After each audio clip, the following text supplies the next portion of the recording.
Okay, I believe we are live. And yes, we are.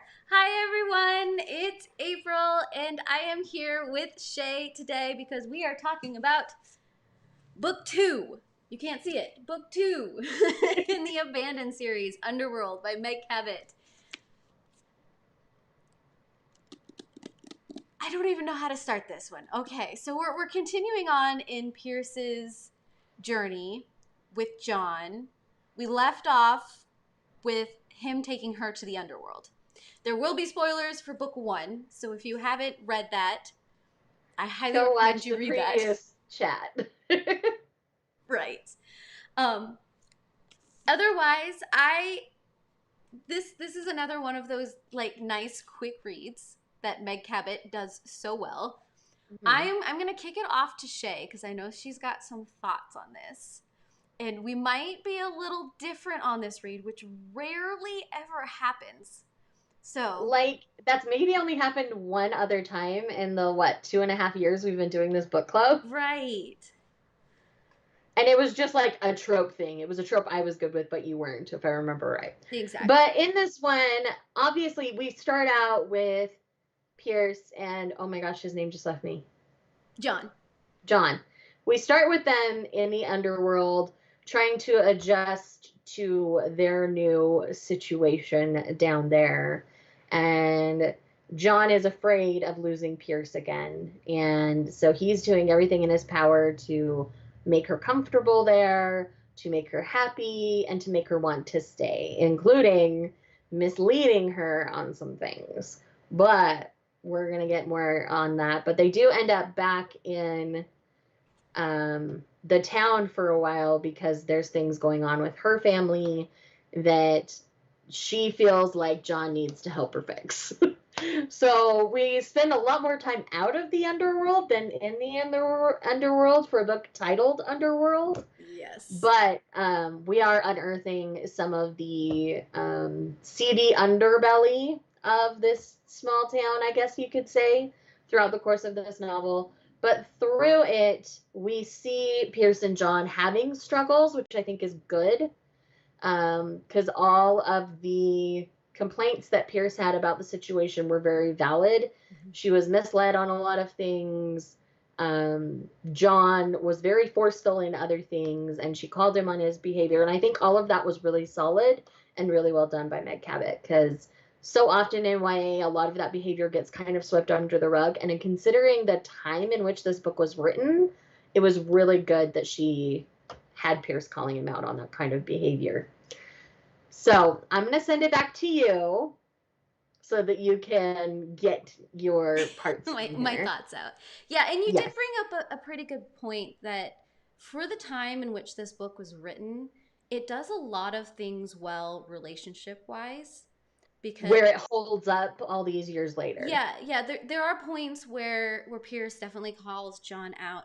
I think I didn't dislike this book. I just didn't like this book as much as I wanted to like this book. And I think it's because I don't feel like their relationship moved forward, even though there was a lot of things physically that moved the relationship forward. Because I think I can agree. There wasn't enough communication, talking kind of moving forward. Mm-hmm. And I do think that's because John is once bitten, twice shy. I do hope that's addressed in the concluding book, of course. But I do think that there was some progression. I definitely wanted more as well, which is why this isn't a 5-star read for me, because there's still work to be done. Yeah, I think it's just the fact that in a lot of this book, John did a lot of assuming that Pierce knew things. And that was that line was, "I assumed you knew," was repeated over and over and over times. Again. And so to answer Jeff's question, Underworld was written in 2012 because Awaken was 2013. Yeah, that's I was just looking through that too. This is looking for the date. Yeah, 2012. Um, but there's just something about the fact that John kept repeating that I same, assumed you knew. yeah, that same thing. But he also has years of experience on her. And so to him, still being trapped in his, 17, 18-year-old mind, I think it's easy for him to assume she is the same maturity and intelligence level as him, even though he's got, almost 200 years on her? Yeah, and I think that's part of the other like disconnect that I started having is we have John who's technically 100 plus years in a 17-year-old body. He I mean, I understand why he would still act like he's 17 because he still has a 17-year-old brain, but he Right. has like 100 plus years of experience. And Mm-hmm. sometimes I don't always feel that and I want to feel that. Right. Now, I'm gonna throw a comparison out there that will probably get people rolling their eyes at me. So, I'm going to use Edward Cullen as an example here. Edward Cullen was over 100 years old, trapped in basically a 17-year-old's body, and you could tell that he was wise beyond his years in most ways, but when it came to love, because he was so inexperienced, that's where he got weird and stalkery. But he's a vampire, he's not supposed to act like a human. That's a discussion for another day. But with John, he was very clearly human. He is no longer human, obviously. He's some sort of death god and deity. But you don't see him acting maturely ever, really. Like, even in his duties, other than his obligation to the duties, like, you don't really see him acting mature in any other way. Where I felt like with Edward, you could see his years of experience.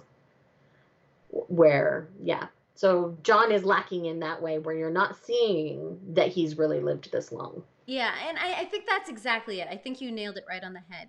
We have this being, John, who's been the curator of this death entrance for so long, and you never actually get to see him as that leader, as that person who has to manage all of this and deal with all of this. You just kind of get it on the side, and then Uh-huh.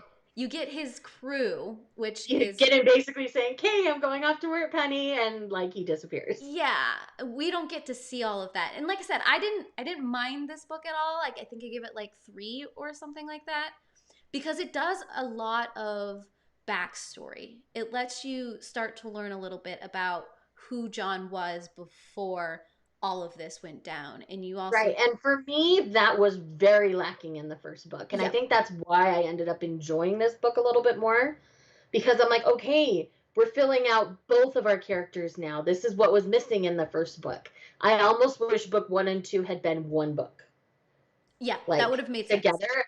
I think it would have worked a lot better overall to have, even if it was just like, they had some sort of dream connection and she was getting his memories through dreams.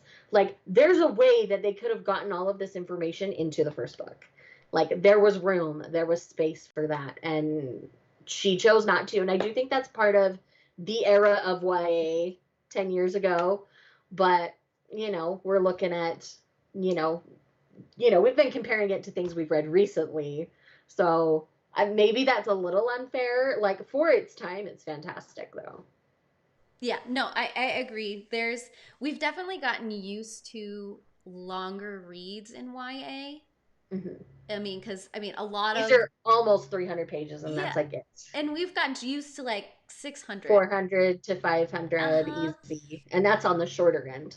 Especially in of these like fantasy style, these Yeah, yeah, yeah. magical realism kind of books. The more fantastical, little Yeah. bit of whimsy kind of books. But I do think it was fairly interesting that she kind of ended both books at the same spot. In a lot of ways, yeah. Because wait, book 1 we had them going to the underworld because they're getting away from the fury that is her grandmother.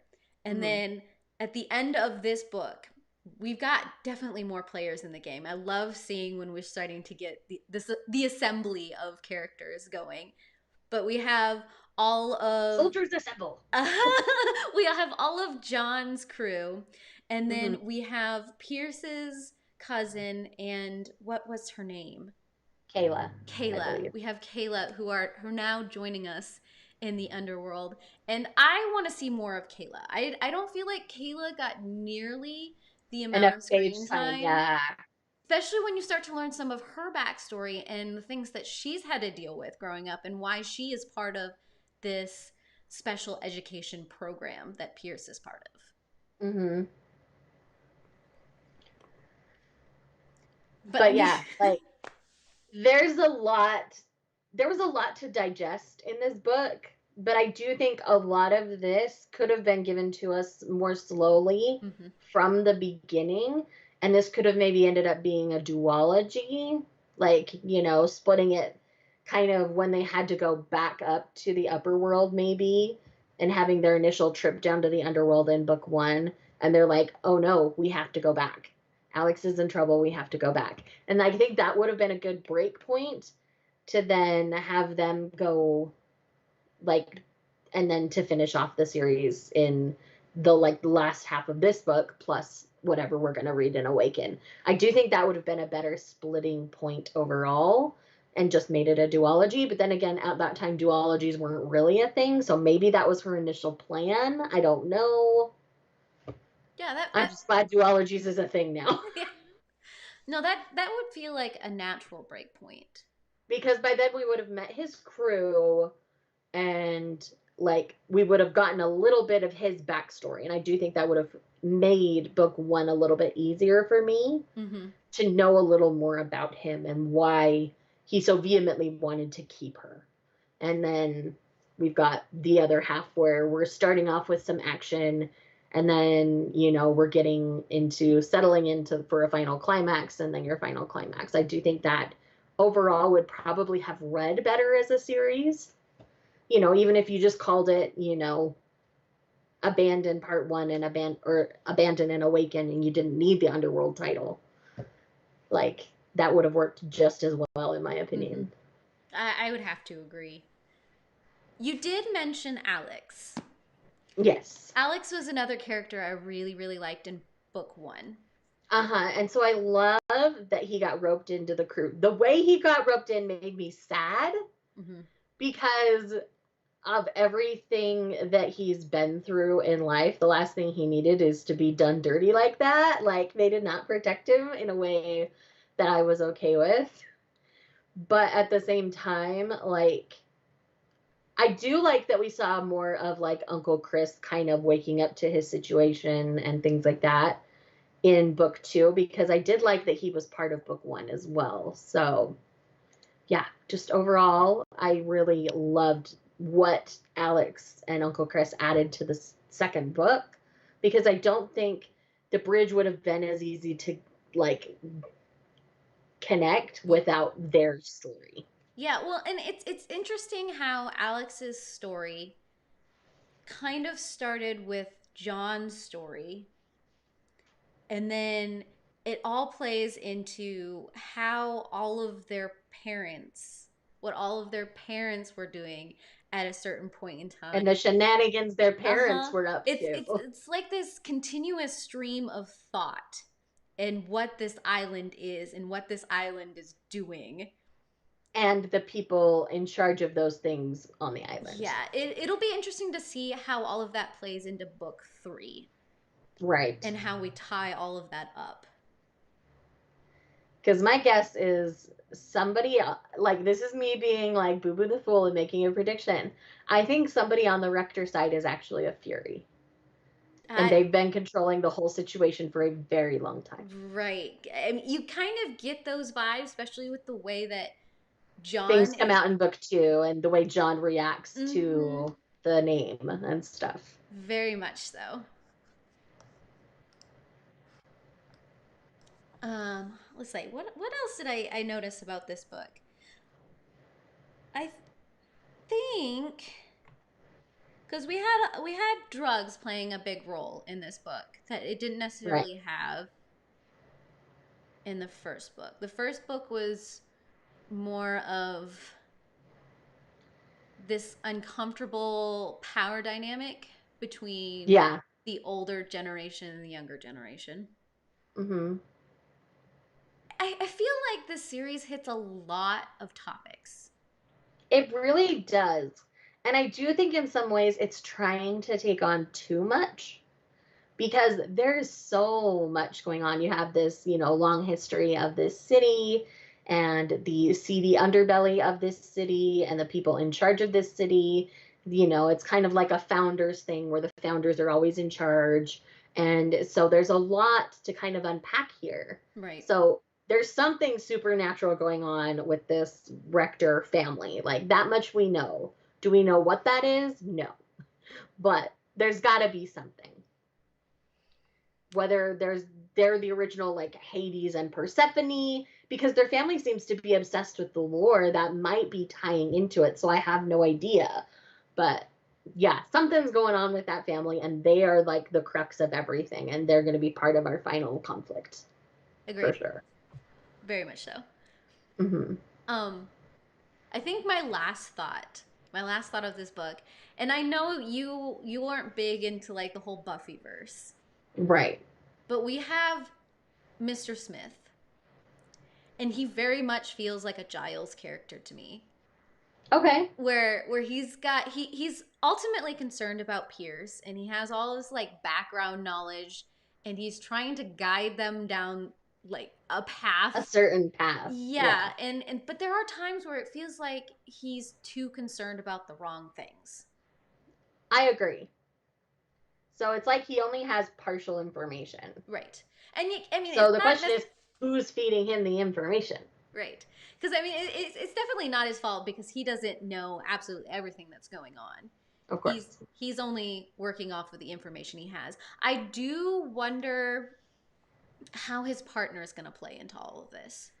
Right, because the partner all of a sudden popped up and like knew way more than I expected the partner to know. Mm-hmm. And he's immediately trying to get the partner to shut up. So I'm like, wait, what's going on here? Yeah.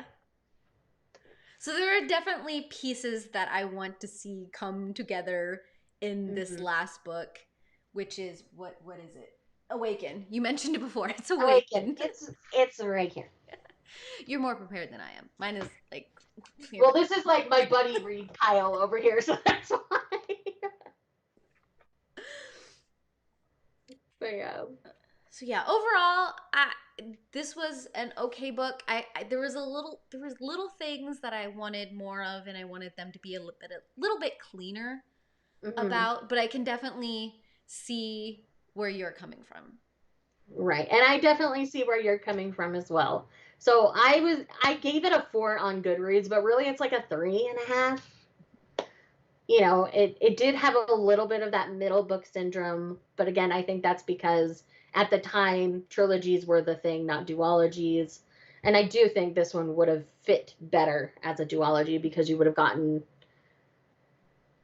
appropriate information for book 1 that we get in the beginning of book 2, which would make book 2 kind of irrelevant, and so you could just jump off into the final book.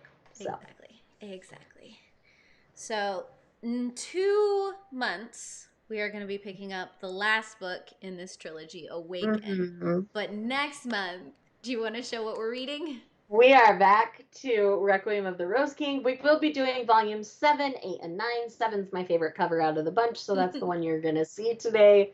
But I am so excited to get back to Richard and the shenanigans and the political ploys that are to come. I am so excited.